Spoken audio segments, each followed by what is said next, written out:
Supreme Court ruling overnight that will now allow the new abortion law in Texas to stand.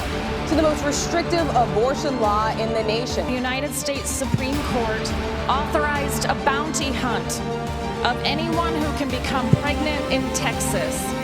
The act is clearly unconstitutional under long-standing Supreme Court precedent.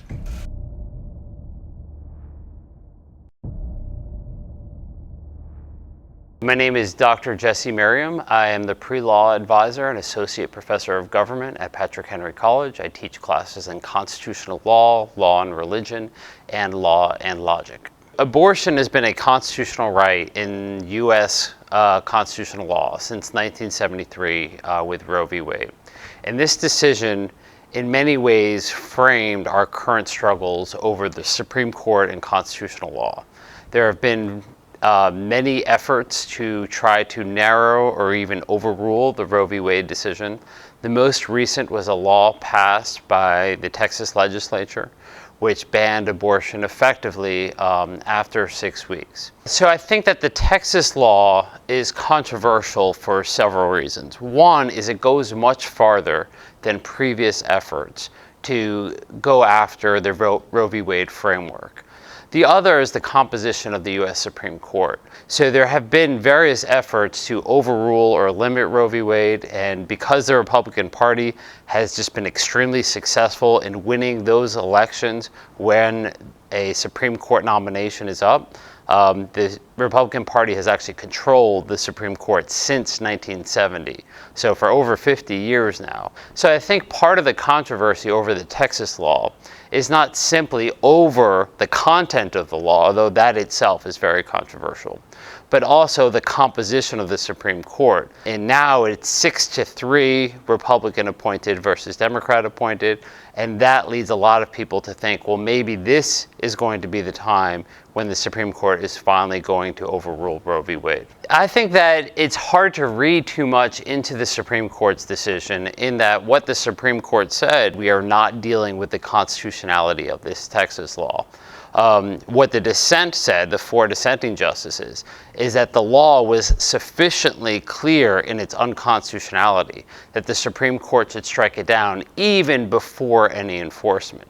But all that the majority was saying is that it's just unclear at this point. We need to wait for the facts to develop. We need to wait for this law to actually be enforced according to its text before we have enough content here to rule on whether or not it's constitutional.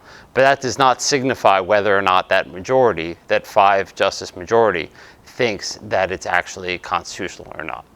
Well, I'm very reluctant to predict that the Supreme Court's going to overrule Roe v. Wade simply because it's been around now for just about 50 years. It was established in 1973. And what you've had is a whole generation, just about 2 generations now, of legal scholars who have really developed around the framework created by Roe v. Wade and Casey. So even when there have been signs in the past, and there have been many signs in the past that the court was willing to reconsider Roe, the court has not actually gone far enough in doing so.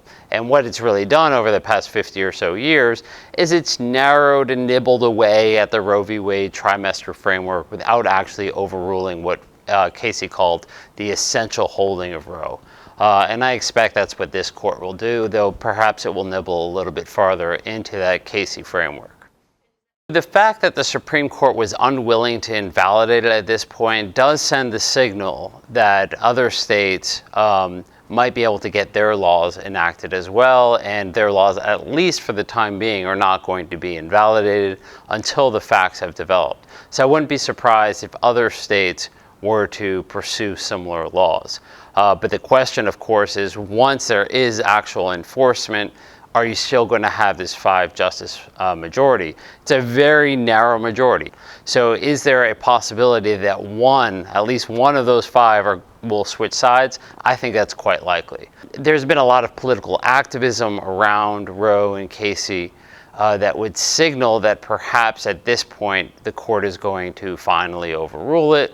But again, because there have been similar instances like this in our past, and the court has not actually gone through with overruling or even really substantially narrowing the abortion right, I don't think that it would be a wise prediction to expect the court to be doing so right now. I think that the big takeaway is that it's very hard to predict what the Supreme Court's going to do with an issue like this, especially when you have 50 years of precedent having developed, but a lot of political activism that has really galvanized both sides. The court is really in the middle of a political battle that it just does not seem to be able to disentangle itself from. This is certainly a good sign that the court is looking to withdraw from the controversy, but there have been signs in the past and the court has still decided to get involved. So I'm cautiously optimistic that the Supreme Court has learned its lesson about trying to constitutionalize things of political controversy.